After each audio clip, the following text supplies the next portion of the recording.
Today I'm setting up a committal service featuring a Wilbert Cameo Rose Stainless Steel Triune.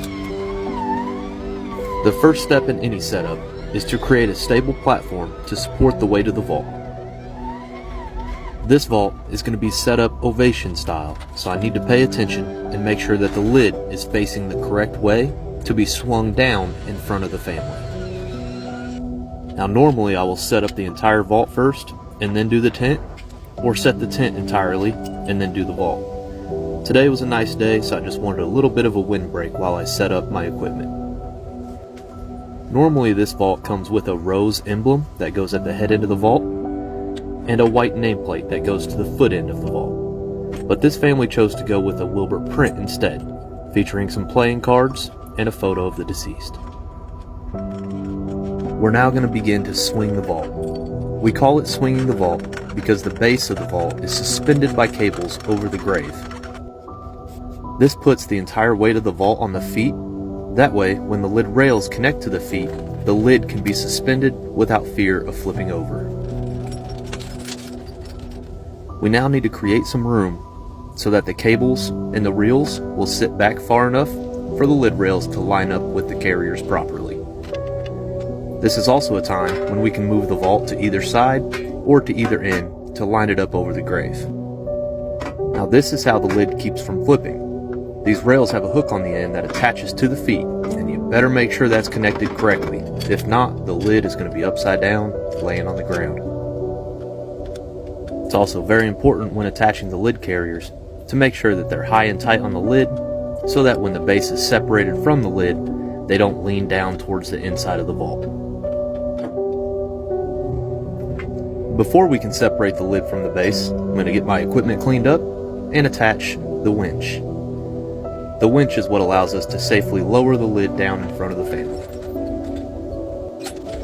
When our lids and bases are produced, we add these corner supports to keep the lid from sealing before it's time. We can now lower the lid down towards where the family will be sitting. This can seem intimidating at first, but as long as you follow all the steps on an ovation process, it's really not dangerous at all. We now need to remove the protective coating that keeps the stainless clean during the manufacturing process and the transportation. It is possible to clean this stainless, but it's a lot easier to just leave this film on until we get to the cemetery.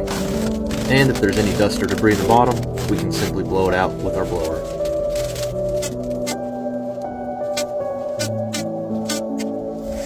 We can now add the frigid lowering device.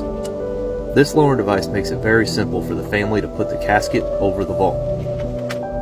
Rather than family members having to straddle each side of the burial vault, the family can simply set the end of the casket on the first large roller, and the casket will glide safely across the lowering device with my guidance, and then it can be set down onto these safety bars, which keep it locked in place while the service happens. The guide bars simply guide the casket across the device and make sure that the casket lines up on both straps.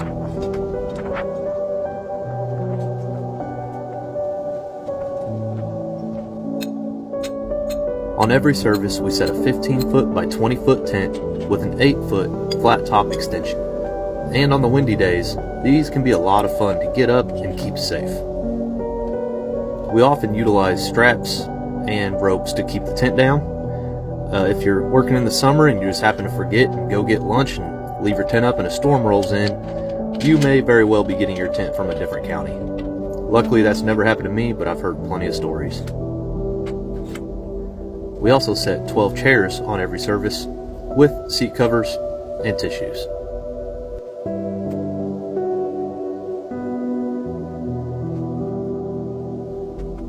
With our metal lined vaults, they all come with plastic casket rests that we put into the bottom of the vault. This allows us to get the straps out from each end. And I know some people don't like it, but every vault gets the Wilbert trademark. I think it allows people to know that they got exactly what they picked out at the funeral home. And if you want to know what that capsule is, go check out one of my other videos where I explain exactly what that time capsule is for. This vault is ready for service. I wish it wasn't so windy today because these vaults are even more beautiful when they're set out into the sun. When it comes to the lowering process, it's basically what you've seen in this video, just put in reverse.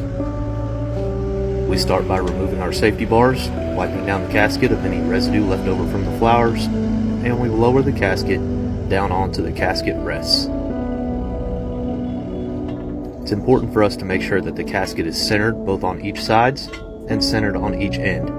That way, getting the straps out from under the casket can be done with ease. We simply add some slack to the straps and shimmy the casket straps out from each end of the vault. There are times when the family makes a homemade casket, and getting these straps out can be extremely difficult, but for the most part, they slide right out the end of each side of the casket.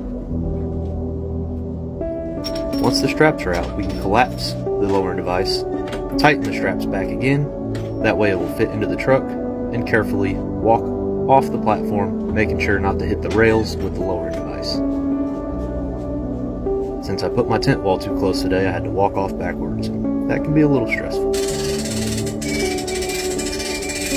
Once our lowering device is put up, we can attach our winch back up to the lid of the vault and pull it up the elevation rails.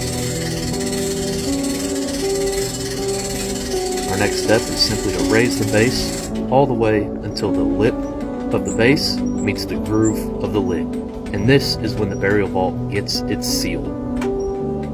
The butyl adhesive sits in the groove of the lid, and when the lip of the base meets that groove, it fits in snug like a glove, and that seal surrounds both the lid and the base. Now that our lid carriers and lid rails have been removed, we are able to lower the vault to the bottom of the grave. Once the vault is sitting exactly where we want it in the bottom of the grave, we can release the cables from one end of the vault and simply crank them out from the other end. Sometimes they come out without a fight. Other times, the notch at the end of the cables gets stuck on the edge of the vault, and we have to crank a few times on each end to get those to break loose through the soil so our cables can be removed.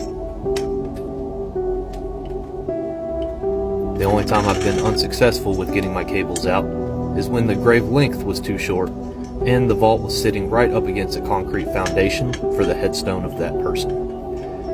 With that hook on the end of the cable, I wasn't able to pull that cable down in between the vault and the concrete foundation, so the cable had to be cut and left in the grave.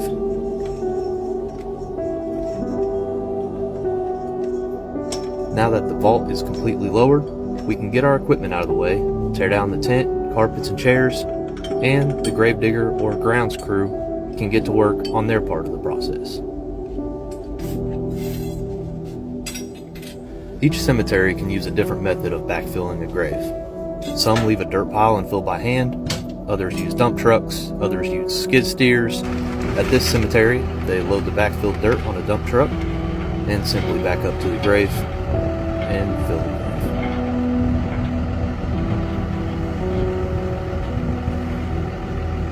At times, families will let cemeteries know beforehand. That way, if they do want to fill it by hand, the gravediggers will simply leave the dirt pile instead of loading it onto the dump truck.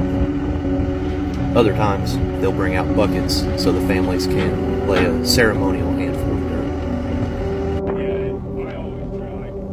When it's completely backfilled, the flowers will be placed on top of the grave, and this is an average day in the life of a vault man. Our work is done, time to clock out.